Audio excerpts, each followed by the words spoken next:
Hi అండి, అందరికీ నమస్తే. వెల్కమ్ టు అమ్మ చేతి వంట. ఈరోజు రెసిపీ ఏంటంటే చికెన్ ఫ్రైడ్ రైస్ని ఈజీగా మన ఇంట్లో కూడా తయారు చేసుకునే విధంగా అయితే అందరికీ అందుబాటులో. బయట కొనాలి అంటే చికెన్ ఫ్రైడ్ రైస్ 150 రూపీస్ అయితే అవుతుంది. అలా కాకుండా మన ఇంట్లోనే టేస్టీగా, హెల్తీగా, ఈజీ ప్రాసెస్లో ఎలా చేసుకోవాలైతే ఈ వీడియోలో మనం అయితే తెలుసుకుంటాం. నేనైతే ఇక్కడ ఒక పావు కేజీ చికెన్ని వాష్ చేసుకొని ఉప్పు నీటిలో వేసుకొని పకోడా అయితే చేసి రెడీగా ఉంచుకున్నాను.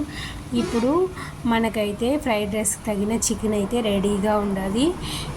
ఈ చికెన్ తో అయితే మనం ఫ్రైడ్ రైస్ని ఈజీగా ఎలా చేసుకోవాలైతే మనం చూస్తాం. ఒక దెబ్బకి రెండు పిట్టలు అన్నట్టు ఈ చికెన్ ఫ్రైడ్తోనే మనం ఫ్రైడ్ రైస్ అయితే ఈజీగా ఎలా చేసుకోవాలి చూస్తాం. ఇక్కడ నేనైతే 3 టేబుల్ స్పూన్ ఆయిల్ అయితే వేసుకున్నాను.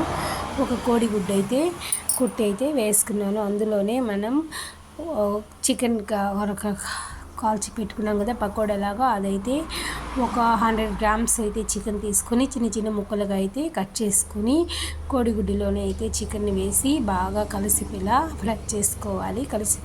ఫ్రై చేసుకున్న తర్వాత అల్లం వెల్లుల్లి పేస్ట్ అయితే వేసుకోవాలి. ఆల్రెడీ చికెన్లో మనం ఉప్పు వేసినాం కాబట్టి ఇందులో కారం మటుకు ఒక చిటికెడు వేస్తే రైస్కి అనేది, గుడ్డుకి, చికెన్కి అనేది కారం అనేది బాగా పడుతుంది. ఇక్కడ గోసు, కొత్తిమీర, క్యారెట్ అయితే నేను చిన్న చిన్న ముక్కలుగా అయితే ఫ్రైడ్ రైస్ తరిగే మాదిరి అయితే కట్ చేసి అయితే రెడీగా ఉంచుకున్నాను.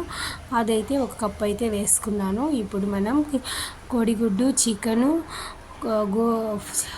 గోసు అన్నీ అయితే మనం ఫ్రై అయ్యేలాగా బాగా వేయించుకోవాలి. దీనికైతే హై ఫ్లేమ్లోనే ఉంచుకోవాలి. హై ఫ్లేమ్లో ఉంచుకొని బాగా వేయించుకొని ఫ్రై అయిన తర్వాత మనం ఒక గంట రైస్ అయితే వేసుకోవాలి. రైస్ వేసి బాగా మిక్స్ చేయాలి. అప్పుడే మనకైతే మనం వేసిన గుడ్డు, చికెను అంతా రైస్కి అయితే బాగా పట్టే మరి అయితే కలుపుకోవాలి.